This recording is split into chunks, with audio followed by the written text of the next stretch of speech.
வெறும் 8 ரூபாய் இருந்தா உங்களால கோல்டு வாங்க முடியுங்க? அட உண்மைதாங்க. இன்னைக்கு மார்க்கெட் பிரைஸ் ஒரு பவுனுடைய கோல்டோடைய ரேட்டு நியரஸ்டா 62,000 போயிட்டு இருக்கு. ஆனா நம்மளுடைய டாடா கோல்டு பீஸ் ETF உடைய பிரைஸ் 8 ரூபா 13 பைசா இன்னைக்கு. அதே நிப்பான் இந்தியா கோல்டு ETF வாங்கினீங்கன்னா 69 ரூபாய். அது வந்து 10 milligram Tata gold piece 1 milligram. இது கோல்டோட வேல்யூ அதிகமானா இதனுடைய வேல்யூ கண்டிப்பா அதிகமாகும், குறைஞ்சா குறையும். கோல்டுக்கு என்ன மதிப்பு இருக்கோ அதே மதிப்பு தான் இதுக்கு இருக்குது.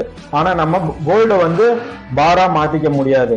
ஆனா கண்டிப்பா இதை நம்ம மார்க்கெட் ஹவர்ஸ்ல 9:30 to ஈவினிங் 3:30க்கு நம்ம எப்ப வேணாலும் வித்து உடனே காசா மாத்திக்கலாம். இதனால நமக்கு என்ன பெனிஃபிட்னா செய்கூலி சேதாரம் இல்லாம முழுமையா நம்ம கோல்டு வாங்கி நம்ம ஹோல்ட் பண்ணி வைக்கலாம் நம்ம அக்கௌண்ட்ல.